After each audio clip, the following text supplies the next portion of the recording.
That was cool. Yeah. Very, very cool. Okay. One second. Wow.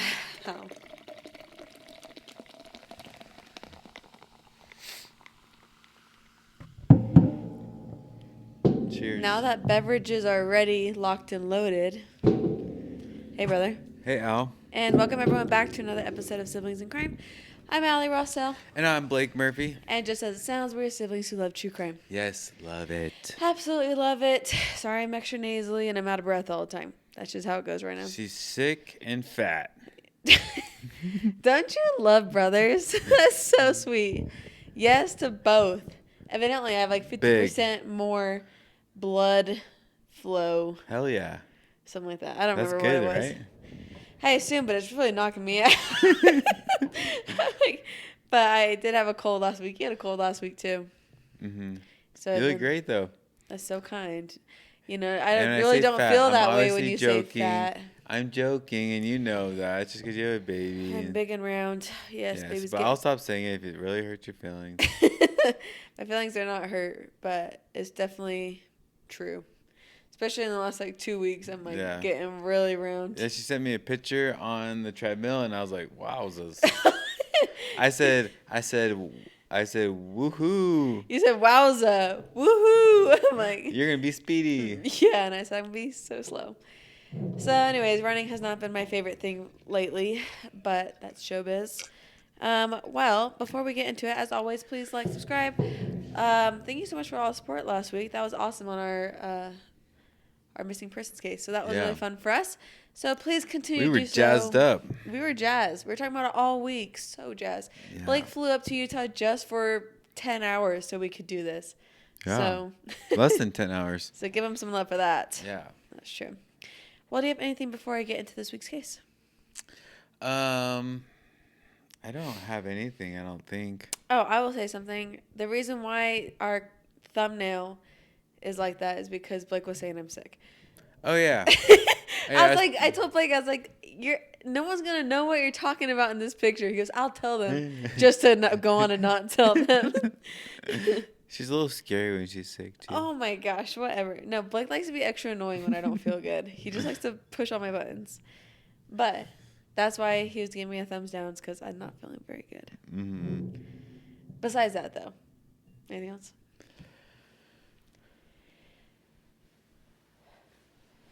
No. Take that as a no. Yeah, that's quite the pause. Okay. Just trying to. All right. I was just trying to add suspense. Yes, the anticipation. Well, I'm going to just jump into our case then. So we are going to be in Perth, Western Australia, 1986. It is one of the most isolated cities on the earth. Now, is that fact? I'm not sure, but it's very isolated. More than 2,000 kilometers of desert separate it from the nearest major city. For most of its residents, it's safe. Of course, as always, a city where people are out late, unlocked doors, all that, especially in the 80s of when our story takes place. Between October and November of 1986, 5 women disappeared from the streets of Perth. 4 of them were murdered. The 5th one escaped, and in so doing, she broke the killing spree haunting the streets of Australia. Are you ready? I'm ready. Let's roll.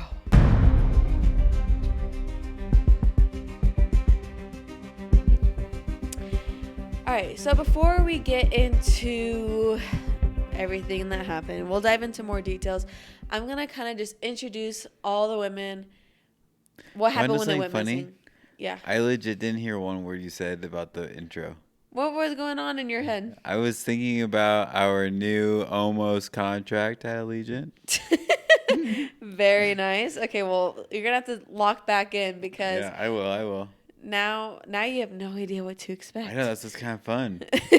You said something about girls, and I don't know what you're talking about. Well, we're going to be talking about some women and their last moments. So, 4 women vanished from Perth in the span of 5 weeks in 1986. At the time, police didn't immediately connect these disappearances. There was no obvious link.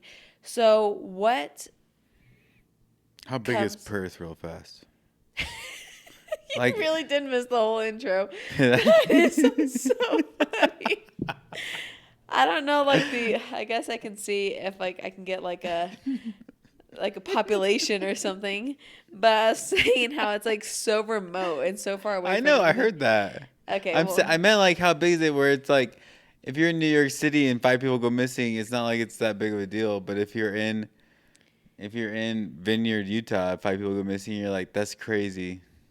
wow. According to Google, it seems like a buttload of people actually. How That's come what I it mean. seemed like it was some small town I was going towards? Well, maybe this was like the closest town was Perth or something. Now I have to fact check all that. That's where I got all my information. Thanks a lot. I don't know the details of the size. It's noticeable. Like, it's not like it's a little tiny town where it's like, It's a oh my small gosh, town all my neighbors outside are of gone. Perth or in Perth? That's what it seems like outside. Oh, okay. But the idea is people are recognizing that there's a trend going on, just not that it's like they're all affiliated or anything like that. So let me dive into telling you about each of these scenarios. Okay. I'll start with Mary Neilson. Mary was 22 years old. She was a psychology student at Perth University, so close enough to Perth. Mm-hmm. A curious woman, which made, obviously, for the perfect occupation. Want to learn about people's emotions and psychology. She also held down a part-time job at a deli, so she was a hard-working girl. Mm-hmm. Her family described her as responsible and grounded. She was, by every account, living the completely ordinary, forward-looking life. Like, she had plans and ambitions. So all Australian girl. Yeah, so, well said. Right. So she had all the things to look forward to. But she had a classic situation that needed resolved, and that is she needed new tires for her car. That's a downfall of a lot of us. That's a downfall, absolutely. Especially all 4. All for it, painfully expensive. Yeah. And you only need one, and they say, "Hey, might as well fix all 4 because Yeah. they're all pretty." And then she's a student and works at a deli. That's not a cheap thing to pay for when you have to get all 4 new tires.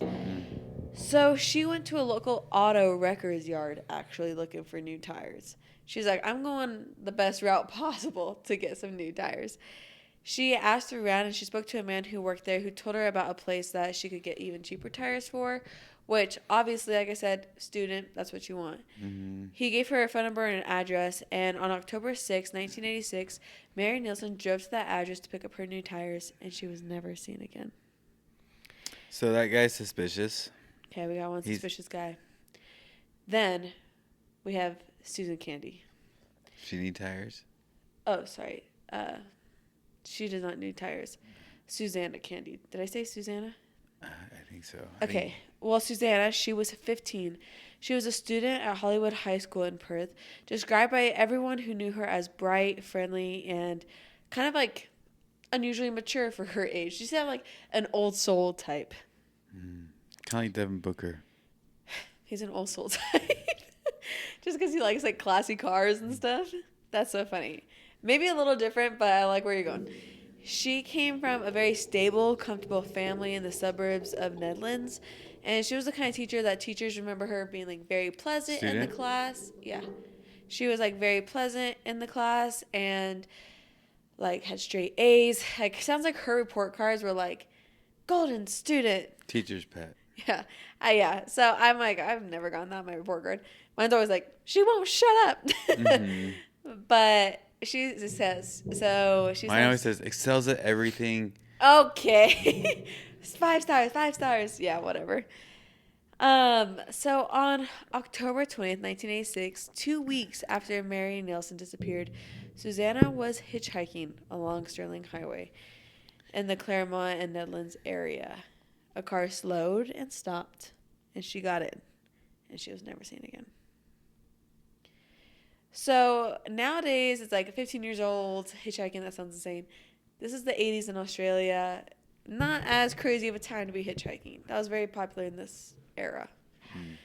But still, obviously not the safest option, especially that we know nowadays. Mm-hmm. But you can't blame her. First girl's just buying some tires. Second girl, she's just out trying to catch a ride.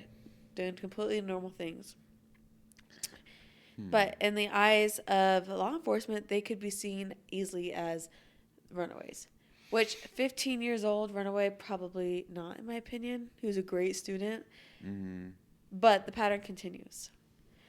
We have Noelene Patterson Parr. She was 31. So we went from a 15-year-old, now we're with a 31-year-old. Very unusual. She was a flight attendant, believe it or not. And she was independent, outgoing, career-focused.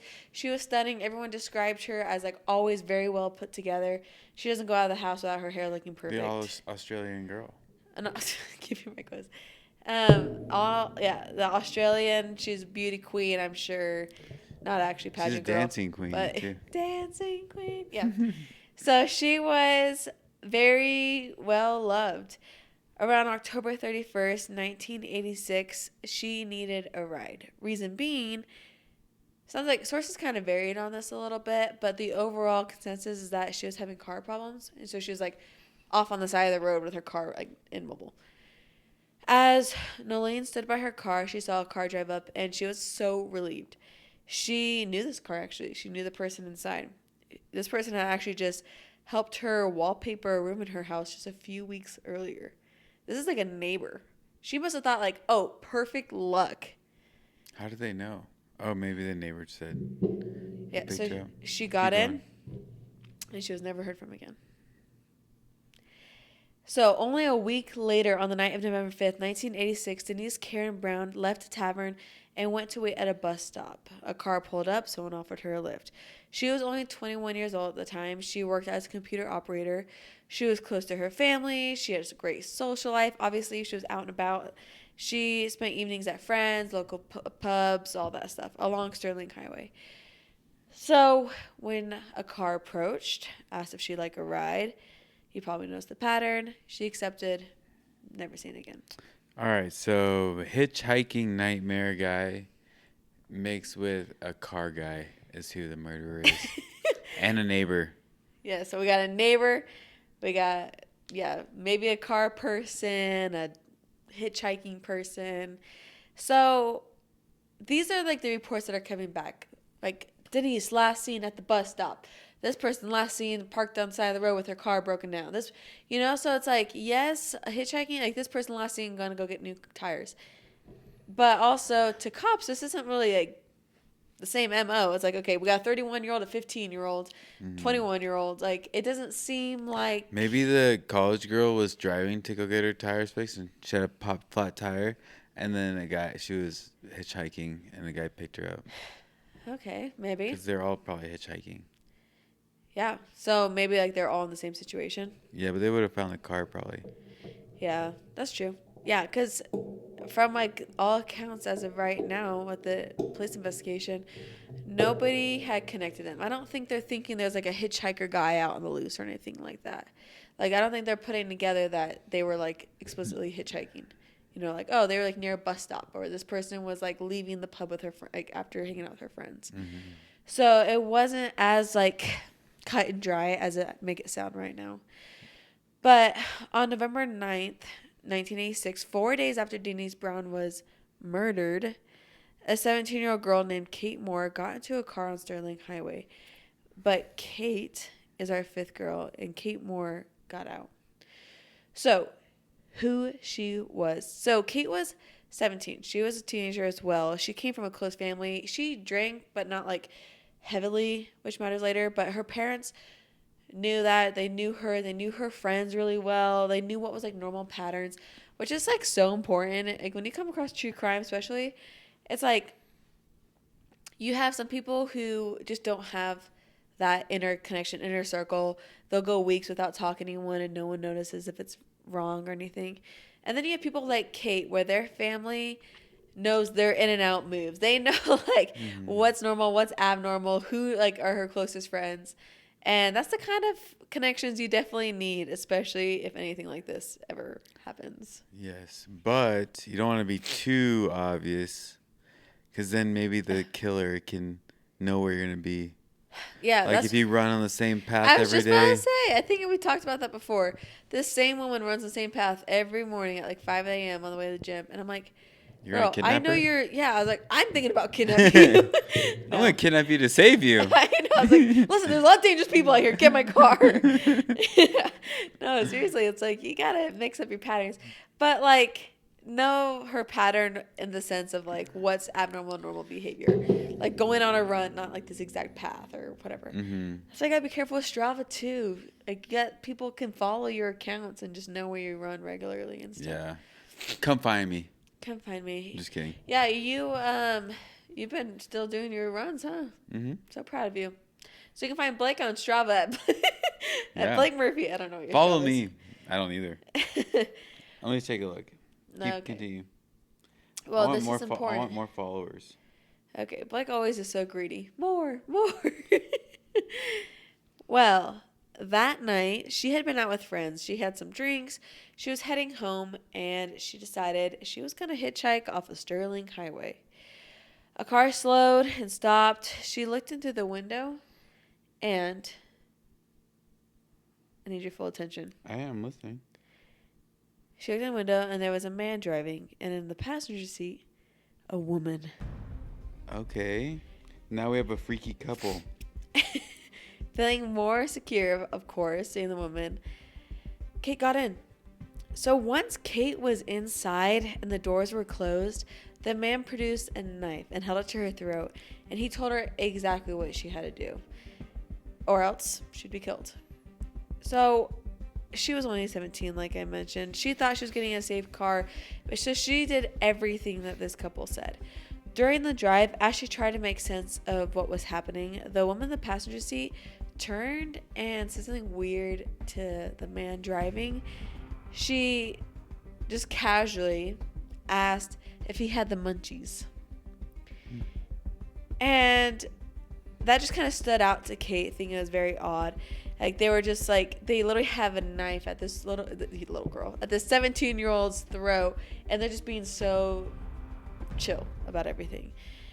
That one remark told Kate that, at least in her opinion, it seemed like they were way too in control, way too comfortable. This seems like they've done it before.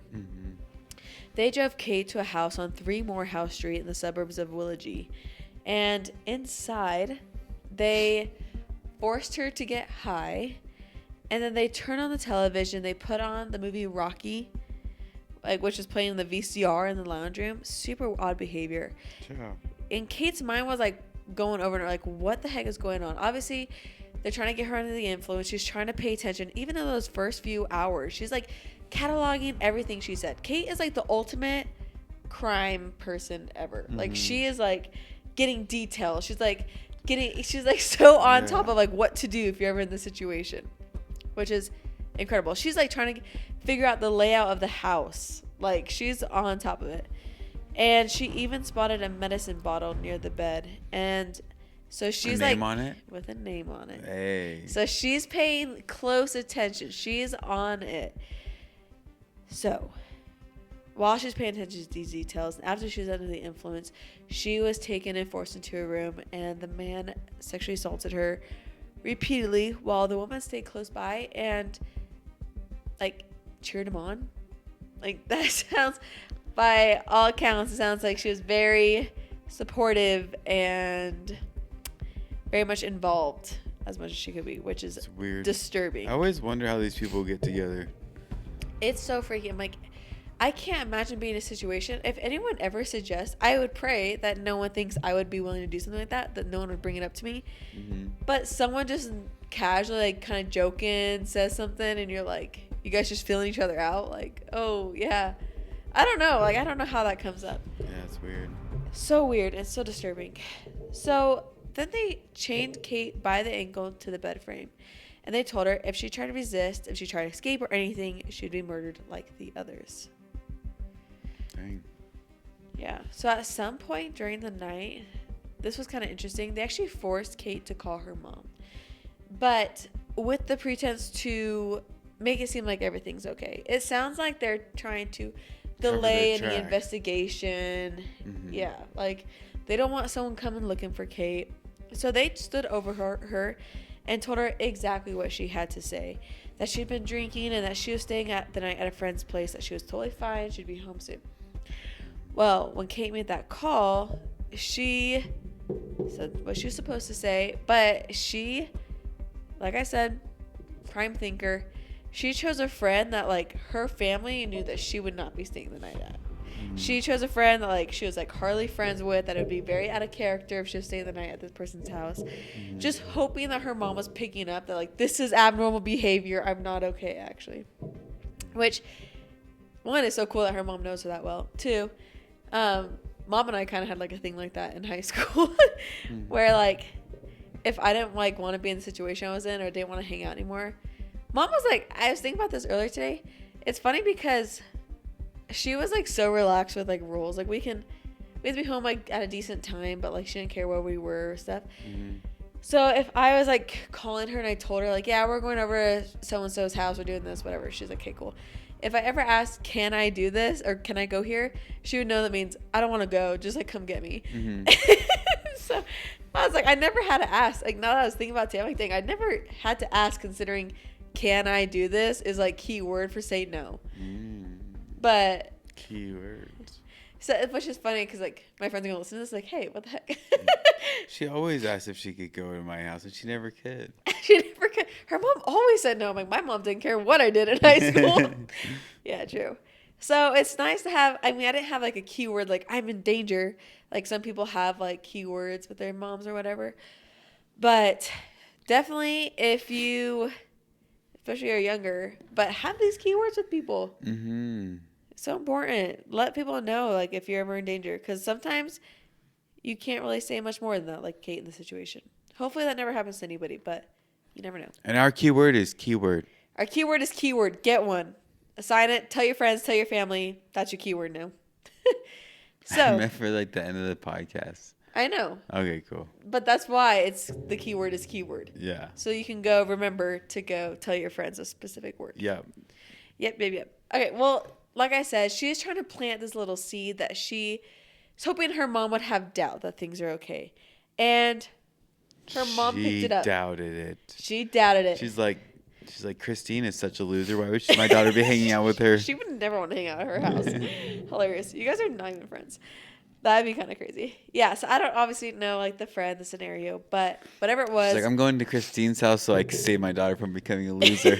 Yeah, I'm on my way, honey. So right away, Mom's like, something's wrong, and she gets on top of it. But there's so little you can do at this early of a stage. Well, the next morning, the man had left to work. Kate was alone in the house with the woman, and sources kind of differ a little bit here as well, but it sounds as though what I gather is Kate was, like, trying to befriend this woman. She was like, oh, we're going to be on good terms. Like, she's trying to do everything to get the restraints off her. I like, this girl, she needs to be going to psychology as well. She is working this couple, which is such a beast. So it worked, and she actually was able to convince her captor to, like, unchain her. So she was, like, let loose in the house. They were hanging out in the kitchen, like, nonchalant stuff when it was just the two of them. At some point during the morning, someone came to the front door, and, of course, right away, Kate was demanded to go back into the room. Like, get out of here, I gotta answer the door. Kate leaves, she goes in, and the woman... I would just slip out the back door. Yeah. Well, when the woman went to go answer the door, Kate saw her opportunity. But it wasn't as simple as the back door. She actually wiggled that window in the bedroom and was able to get out of the bedroom window because she wasn't constrained. So she was barefoot. She was hardly clothed, and she just dropped out this window and ran. So she knocked on the doors of the neighbors. She's like, that's like everyone's fears. Like, you see, like, I don't even know what I do. You talked about this when we were talking about the Africa case. But it's like, how scary if you, like, are the witness to help. Yeah. Oh my gosh. That'd be so scary. And whether people were just at work or whether people see a frantic naked woman running down the street and they don't want to answer, one reason or the other, no one's answering their doors. So she books it down the street to a nearby, like, sounds like a store. It's like a store, but like outdoor complex thing. So she runs to a shopping area, and a man was standing outside, like, a vacuum cleaner store, And he actually finally listened to her. And she, like, call the police right now. I'd be panicking. Like, oh my gosh.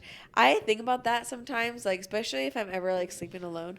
Like, if someone broke in right now, I'm, like, trying to get in any public thing. You're, like, sprinting down the street. I think about that too often. I don't. I think about that. Especially because I'm like, I'm like, what if I'm in the shower and I'm just sprinting down the street like naked and I'm like, help! Like, I think about that. But probably because I'm working on these cases. Mm-hmm. But also, you like to think that people see that and will call for help right away. But I think more times than not, people are just scared. Yeah. There was this is totally random, but you said you'd like to think you're the person that would run out or something. Uh-huh. There are these like comedians talking about the India crash, airplane crash, and they're like, I'd like to think I'd be the guy who would jump out of the airplane. But I'm like, you always think that you're like, if my plane went down right now, like I'd go out the emergency exit or like whatever, you know. Mm-hmm. I feel like you're always kind of trying to think of escape routes naturally, especially if you are more of a timid person. Like you're trying to think of escape routes. It's very normal. But I think about that too. I'm like, or if there's a hijacker, I'm going to tackle him, you know, or whatever. When in reality, I'd probably be just scared frozen. Who knows? Luckily, we haven't learned how we react. Yeah, true. Well, this man outside the store, he called the cops, and of course they came and immediately got her. At the police station, Kate gave one of the most detailed witness statements, like, ever, hence why we have this whole story. Mm-hmm. She described the stretch of Sterling High where she had been picked up. She described the interior of the Moorhouse Street house, like room by room, like giving out the layout. If you walk in, here's the kitchen. Here's where I watched Rocky. Like she named the movie on the VCR. She described the chains on the bed frame. She gave a police a name that she spotted on the medicine that we talked about earlier, the bottle, and it belonged to a man named David Birnie. Birnie. I hate that name. And then she told the police something wildly impressive. Like I said, crime girl, I'm going to keep saying that because she's awesome.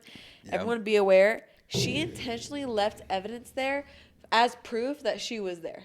Wow. So while she was chained to the bed in the middle of like literally the worst night of her life, just repeatedly getting assaulted, just like horrible things happening to her, Kate Moir had been thinking ahead, and she had hidden like a little note with like details of her and like the situation just like written in lipstick, and she put it under the bed in case she escaped and someone came to search the house. She wanted them to know that she was there against her will. Jeez. Yeah, which is like so impressive that she even thought of this. And now it's not like she could have made this whole story up because she has stuff of her own belonging in this house. Yeah. Which I'm like, gotcha. Yeah. That is something I actually think about too. I'm like, am I smart enough? Am I like getting kidnapped on a run? Am I like trying to leave evidence behind where people know like that's where I was taken? Mm-hmm. I think about that a lot. I don't. Must be so nice to be a man. Strong man too. Okay. So her story was obviously undeniable at this point, especially because the police went straight over to the house right when they hear Kate's story, and they found the note under the bed. The Rocky tape was still in the VCR. The chains were on the bed. Kate's hidden like I said exactly where they said it would be. Everything described exactly how she said. So it's like, okay, that plus now please know who's the owner of this house. Mm-hmm. The owner of this house. What is that from? Who are you? Yeah. Who are you? I'm the owner of this house. Yeah. So now that you know who was at 3 Moorhouse Street, now that you know that there was a man and a woman working together, hunting together, we're going to go back so that you know exactly what happened to these 4 women. And it is pretty gruesome. I wanted to just kick it off with that they all went missing. But what we know, the similarities are that all of them were taken to this house. They were all bound, gagged, held captive, repeatedly sexually assaulted. And that was like the consistency across the board. However, there were a few things that differed between each woman. Mm-hmm. So going back to the top with Mary Neilson, our very first girl, like we said, she needed tires. Yeah. She went to the store. She told them what they were looking for. She got a phone number, an address, and she went to go buy the tires. The man guy working at the store was David. I knew Birnie. it. Yep, it was David Birnie, and gave her his own address. So, as you probably guessed. His own address? Yeah, so she's going to his house to pick up these tires. Oh, jeez. Right. So, he said that he had spare tires that she could just, like, buy cheap off him. So she goes, because she's not thinking anything of it. Especially, I feel like at that time, stranger danger was less a thing. And so she just went up to his house and knocked on the door, which is so sickening to think that she just walked straight into her own trap. Yeah. Makes me so mad. Well, she knocked on the door. She immediately got pulled in. Both husband and wife answered the door. Always a bad sign. That's scary. She got pulled in. That's less scary than, like, 2 guys answering the door. Well, yeah, 2 guys, I guess. But you're like, that's weird. Like, this already seems odd. I don't know. She's like, I recognize you. Like, why didn't you just... Oh, did he tell her that he has that at his house? Yeah. Oh. So, like, it was, like, intentional. But it wasn't like he kept up that ruse long. He wasn't like, oh, come on to the back where the tires are. It's like, she knocks on the door, they pull her in. He's like, get in here. Exactly. And, like I said, across the board, they repeated, bound, gagged, all that is going to happen. After all the assaults, they drove her southeast of Perth into a bushland near Glen Eagle in the Darling Ranges. And in those trees, he assaulted her again. And then she was strangled with a cord, maybe a rope or nylon ligature of sorts, and was buried in a shallow grave. Jeez. So sickening. Yeah. There's one detail. Seems like he's done this before. Which is odd because this is, by all accounts, his first. Yeah, but he's not going to tell you if he has right, more. By all accounts. So, there is one detail reported across multiple sources that is odd. It's just, like, sickening. It shows, like, who he is, this guy. Because at some point during those final moments in the bushlands, I guess Mary was, like, asking whether she was going to be killed. She's, like, trying to bargain for her life. Mm-hmm. And his response, according to his account, was that he said something to the effect of that they would only rape her if she was good. But then he went on to kill her right away. And so that's just, like, it's just disturbing. Yeah. Then we had Susannah Candy, the 15-year-old who was hitchhiking. She saw a car with a man driving in it and then saw a woman in the passenger seat. That puts your guard down so fast. Like, which makes so much more sense why everyone's hopping in this car. Because I feel like even at the time when hitchhiking was more popular, you're less likely to get in a car as a woman if you're only going to be with a man. So she thought she was safe. During that time, she was the same pattern inside the house. But this one was a little bit different. They actually forced her to write letters to her family to prevent a missing persons report from gaining momentum. So, like, it seems like she wrote a couple of them, and they would send them out, like, to make it seem like a day went by, you know, like she's still fine. So, kind of similar to Kate, where Kate called her mom, they did letters with Susannah Candy. And then David tried to kill her. This was very bizarre. And I love Susannah. She is a fighter. She was strangled with a nylon rope, but she would not stop fighting. And because of that, she, like, exhausted David. Dang. Like, I was like, this 15-year-old girl is putting up a fight. She is such a beast. Yeah. Well, she struggled for long enough and hard enough that he got pretty tired, and he actually decided he couldn't do it alone. So they forced sleeping tablets down her throat. They waited for the sedatives to take in. And then David actually turned to Catherine, the woman, and told her it's time to prove that she loved him. Isn't that the most disturbing thing you've ever heard? Yeah. Catherine Birnie, I'll explain why I quoted that. She then it's a sister. Ew. She then put the rope around Susannah's throat and pulled until she was dead. Jeez. So it's, like, weird because it almost made it seem like it was, like, some sort of test. Like, had to prove that you're, like, that you're loyal to him. Like, I don't know. Now she's fully involved. She's not just, like, a witness. Like, she's got blood on her hands, too. Yeah, I mean, she's got blood on her hands in the beginning. True. Susannah was buried near Mary's grave in the Glen Eagle bushland area. Who's Mary? The first victim. Oh, that was her name. Oh, I see what you're saying. Yeah. So Susannah, for some reason I thought that they found the body and buried, like, in a like cemetery next to someone. Oh, you're picturing like actual like graveyard yeah, stuff. Yeah. Yeah. So they just went to the same spot to bury Susannah. Then we have Noelene Patterson Parr. She was the one that was 31 years old, the flight attendant, who knew this couple. Literally like neighbors even. So she got in, of course, like, especially in this situation, like, you're familiar with these people. They've literally been in your house. Maybe the creepy guy likes younger women, but like this was a slow-hanging fruit. Interesting that you say that, because she was different than the other girls, as we know. She's older, all that stuff. And something about her actually worked David the wrong way in the sense that he became like fixated with her. He was like he liked her. Oh no. Yeah. So Catherine didn't like that. Right. Exactly. Which is funny because we had Kate, who was like working Catherine and became her friend and got escaped, and then we have Noelene, who she recognized that David was like treating her a little more special. Not that she knew what happened in the other situations, but he was obviously desiring her, and she kind of worked David, was like trying to like flirt back and like have a relationship with him so he wouldn't hurt her, and it actually worked for a little while. She was kept alive for 3 days longer than the others because he fancied her, which is disturbing. But of course Catherine noticed, and she was livid, especially if she's killing for this guy. She is obsessed psychologically. She's messed up. She's connected to him. And so this like woman, Catherine, who participated in the kidnapping, restraints, all this stuff, she was like overwhelmed with jealousy. And like I said, that just tells you about the psychology. She's just so messed up. But she decided she was going to give David an ultimatum. She's like, you either kill Noelene or I'll take my own life. What a bizarre thing. Yeah.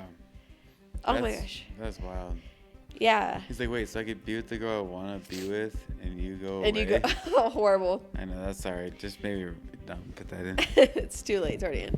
Well, I mean, David's also obsessed with Kathleen too. Like they have, Catherine. So they have like a weird relationship. So because of that, David did force a large quantity of sleeping tablets down Nolene's throat, and when she was unconscious, he did end up strangling her. So Catherine is described in accounts as like present during these killings, of course. And in this situation, it sounds like she had much more hands-on involvement. And that after they buried her in that same bushland, she spit on her grave as they left her there. Yeah. And it grosses me out that like Catherine is like, she adds that detail to her testimony. Like that's how much she hated this woman. What an insecure son of a gun. Spooky. So gross. And then we have Denise Brown as the last woman that we talked about, who was at the bus stop when a car pulled up. And she too saw a man and woman offering her a safe ride home, so she got in. And Denise's murder was kind of the most vicious out of all of them.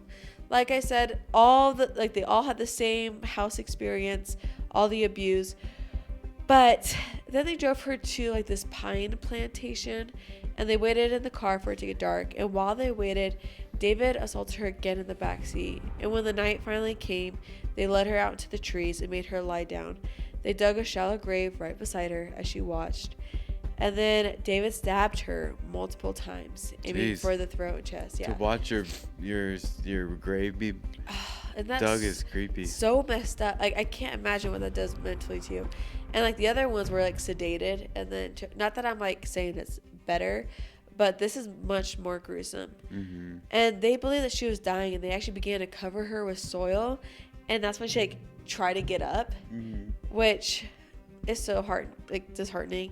She tried to sit up. She's trying to fight even then, and so David picked up an axe. Oh jeez. And struck her, and of course that blow finally killed her. That's crazy. They finished burying her. Yeah, that one is like so disturbing, and they're all disturbing. In situations like that, that's another one where like, would I try to get up and fight, or wait until they leave, or like would I not make it? Like, of course we have no idea, and thank heavens we don't, but it is so disheartening to think that she watched her own grave be like dug. Then she had like, they were literally burying her when like they finished her off. Like it's so gross. Jeez. So when Kate's statement gave police the name of Birnie and the address, officers were there immediately. And like I said, they found everything, physical evidence that she had claimed that was there. And Detective Sergeant Vince and his colleagues laid out all the physical evidence because, well, quickly they got David and Catherine arrested. And like this was like, once they found a name, this all happens so fast. They go find the couple, they're thrown into jail, and they're like taking different angles. Like Catherine is like, I've never seen Kate in my life. I don't know anything. Like she denied everything, shut down. David was like, oh, Kate came over, we had consensual sex. Mm-hmm. And so like, okay, so Kate was in your house and you guys are telling completely different stories. Yeah. So then they put out the physical evidence in front of them. And when they asked David about the missing women, 4 women over the past 5 weeks that they all vanished from the highway, David did not take long to break. Mm-hmm. He told them straight up, he confessed everything, hence why we have so much of this story, exactly what happened. Yeah. And he told them about all 4 of the murder victims. And he told them that he would go and lead them to their graves. So he came so fast. I'm like, I always want to say Catherine. So, David and Catherine. David. All right, quick break from the case. Because if you've ever looked up at a plane and thought, I wonder what it's like to actually fly one, this is for you. Today's episode is brought to you by Simply Fly Flight School. A local flight school right here in Arizona that makes learning to fly simple, fast, and actually affordable. Simply Fly offers discovery flights where you can get in a real plane with a certified flight instructor, take the controls, and experience what it's like to be an actual pilot. No experience needed, just show up and enjoy. And for our listeners, you can get $10 off your discovery flight when you book through simplyflyco.com. Whether you're checking off a bucket list item, thinking about becoming a pilot, or just want the coolest experience you'll have all year, this is it. Head to simplyflyco.com, book your discovery flight, and use podcast discount to save $10. Now back to true crime. These people were, you said like, how these people come together? These people have been together since early teenagers. Mm-hmm. They met early on. He was born in 1951 in Western Australia, and his household, of course, as you imagine, very unstable. It was just like very heavy drinking parents, very dysfunctional, all the telltale signs of like abuse in the home. Mm-hmm. And oftentimes the home that ends up being serial killer homes. Yeah, true. Not all the time though. So don't be a serial killer if that's your family. Mm-hmm. So he left school at 15 years old though. Like he quit early. He went and actually worked as an apprentice as a jockey at some like race course. Wow. But he was weird. Yeah. But of course, another serial killer thing, he was known to like abuse the horses. People are so messed up. Yeah. He committed a bunch of crimes when he was younger, mainly like petty theft, all that kind of stuff when he was really young. He became like a sex addict, which is so gross. Like that's when crime started to escalate. And one account, which is so disturbing, so he like evidently was like trying to get his little brother to do stuff for him. And whether weirdo. Yeah, evidently that was rejected, but whether or not things happened, it seems as though he may have succeeded in taking advantage. Jeez. Which shows how disturbed this man is. That is just so foul. That is wild. Yeah, and then he also had like an attempted rape on an elderly woman in their neighborhood. I guess she was like the most loved lady, like the cutest old thing. And he literally broke into her house with only a stocking on his head, literally no other clothing, and went with the intent to rape, but like got spooked by her dogs and dipped out. And so he was young doing these things still. Weird. Yeah. Creepy. I was like, this is like a loved old lady. Like he does not care. He is like very much messed up. Yeah. So he actually went and served some time and went to jail for all these crimes. He ended up getting married at 21 to a different woman, had a baby. Like, seems like he's trying to live kind of a normal life. Mm-hmm. Didn't work. But this is by 1980s is when he was working at the auto records yard where he would go on to sell those tires or try to sell those tires to 22-year-old Mary. So, as for Catherine Margaret Harrison, she was born in 1951. Her childhood was more absence. Like, no one was there to keep care of her. She felt profoundly unwanted. She was desperate for attachment, which is like the perfect combination to get her in this situation. David and Catherine have been pretty much criminal partners since they were like teenagers, like 13, 14. Jeez. They met when they're young, and everything David did, she went along with anything. In 1969, they were charged with 11 counts of theft and breaking and entering, including attempting to crack a safe at a local dive-in. There was 8 further charges followed shortly after, and David had 3 years added to his sentence while Catherine received probation. So he didn't just like serve his time. He actually made a break for it and broke out of prison and went straight to go find Catherine. Jeez. Yeah, crazy. Weird story. Where they went on to get 53 more charges of stealing, breaking and entering, trespassing. 53? 53. Dang, how is he still around? I know, it's insane. And when I imagine it's a thing where like tack on a bunch of stuff that actually aren't going to actually follow through. Mm-hmm. Which is just insane. And when police caught them, they had like in their car wigs, radios, food books, 106 of of gelignite, 120 detonators, and 3 fuses. I think it's like the stuff that you can like light up. They're trying to blow stuff up. That's what it seems like. And 3 fuses. It's like, what are you guys doing? Like, yeah, what's the plan here? So obviously they see this, like, okay, these people are so disturbed and are obviously up to no good. And at every point, Catherine told the police the same thing. She was always saying that she was not doing anything wrong, but she loved David and there was nothing she wouldn't do for him. But that still makes it wrong. So at that time, David got another 2.5 years. So he was like in and out of jail. Mm-hmm. Catherine actually got only 6 months and was like paroled. So she had it very light. And parole was the best thing that could have happened for her and David being in jail. Because finally she has distance. She's not like able to spend all this time with him. And her parole officer actually kind of pushed her to get this like housekeeping job. And that like changed her life around. She went on to be a housekeeper for this family. And while she was there, she actually fell in love and married their son. Like the housekeeper. Not like you say son and you think like 10. Yeah. He's like around her age. Like it was age appropriate. Okay. I know. So right when I said that, I was like, you're going to think he's like 12. No, but they built this new life. His name was Donald. And they actually got married on her 21st birthday.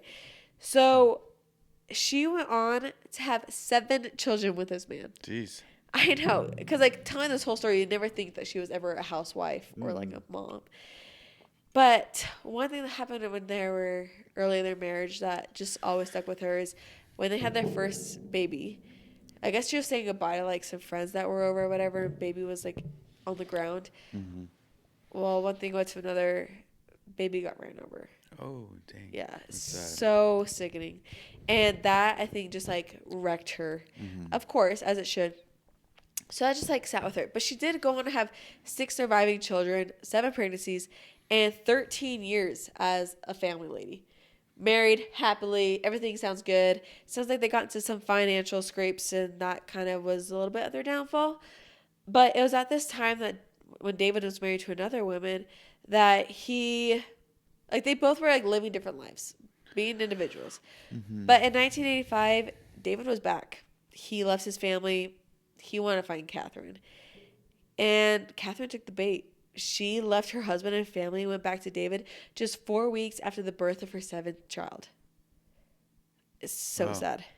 So whatever distance that created, like whatever healing was going on with the separation, it like all collapsed like the second they got back together. And immediately she took David's last name. She never officially divorced Donald and never officially married David. That's why I said Catherine Birnie, because she like claims that they're married. Legally, they're not. But she moved into his house on 3 Moorhouse Street. And then less than a year later is when they first killed Mary Neilson. So, bizarre background story. They had the opportunity to be better. They didn't. They are just literally the worst thing ever for each other. Yeah, that's wild. So weird. David, of course, criminologists think that he's very much a sexual sadist offender. He needs power, control. He had like compulsive rape fantasies, like escalated pornography use and desires, like just gross man. Whereas Catherine is like the complicit person. Mm-hmm. She doesn't seem like she was sadistic. She was more just Just wanted to make him happy. Yeah, completely blindly loyal and devoted. And you see that a lot. Like, what would you actually do for love? This is not one of them. Yeah. I don't care. I love my spouse. I am not killing for them. And how weird. Like, she's watching and cheering on her, like, spouse. Yeah. With other women. Like, that is just weird to me. So. Freaky. Yeah. This is the word I was trying to think of earlier. The term criminologist used for partnerships like this is folie à deux. I can't remember. I don't even think I spelled it right, but folie à deux I think is what it is. But anyways, it's a French term for people who share madness. Remember, we talked about it, I think, with the Australian case, with the family. I don't remember that word. Folie à deux. I think that's how you say it. It's French. I don't know. Let me know because I pronounce everything wrong. Yeah. But... yeah, it's like a shared madness, like one dominant partner, their fantasy becomes reality. And it's funny because I think the last time we talked about it was, again, Australia. So, guys, be independent. You don't need to be... yeah, Australia, come on. Yeah, seriously. So, her dependency was, like, the fuel to this, which is horrible. After conviction, they exchanged around 2,600 letters from their separate prison, which is a ton. And then Catherine started kind of pursuing parole. So some rumors say that she actually cut off communication to say that she's a changed person. But that's up to you to decide because it seems like she's not the type to just let David go. Yeah, true. So obviously, they're both in jail. So both David and Catherine Birnie were charged with 4 counts of murder along with charges relating to Kate Moir's abduction and rape. In February 1987, David appeared in court and pleaded guilty to all 4 murders. And to the abduction and rape of Kate. And when judge asked like why he was pleading guilty, David Birnie actually turned to face the families of the victims seated in the courtroom and said it was the least he could do. I was like, don't act like you got some compassion in you all of a sudden. What a fake. True. Catherine was found fit to stand trial. She was convicted on all 4 charges as well. And the court rejected any suggestion that she was just merely a passive presence, but rather they were like teammates. Like, she was just as involved, especially because she actually also murdered. It's not like she didn't do it herself. Yeah. So both were sentenced to 4 life sentences in the Supreme Court of Western Australia, and both were administratively marked as never to be released. So David Birnie, though, never was. On October 7, 2005, he was actually found dead in his cell, and he had taken his own life 19 years into his sentence. Whereas Catherine, she still remains in the women's prison, in Western Australia. Yeah, that's where she stands. Technically, she became, I guess I should double check that. She might have passed away by now. I don't believe so, though. But, I didn't see anything like that. So she's been trying to do parole, the whole thing. Obviously, everyone's saying no, and she has never been released. By the mid-2010s, she was reported to be working in the prison library, and every time her name is surfaced in connection with parole review, Kate Moir is always there to make sure that doesn't happen. Yeah. Which I'm so grateful for people like Kate. Yeah. Kate is now an adult woman who has built a life. She's spoken publicly about this case for decades. She has campaigned for years to change the way the system handles parole reviews for offenders who have no realistic prospect of release. And she says, like, in a way that she would rather Catherine Birnie just simply be forgotten. And that is the Moorhouse murders. Dang.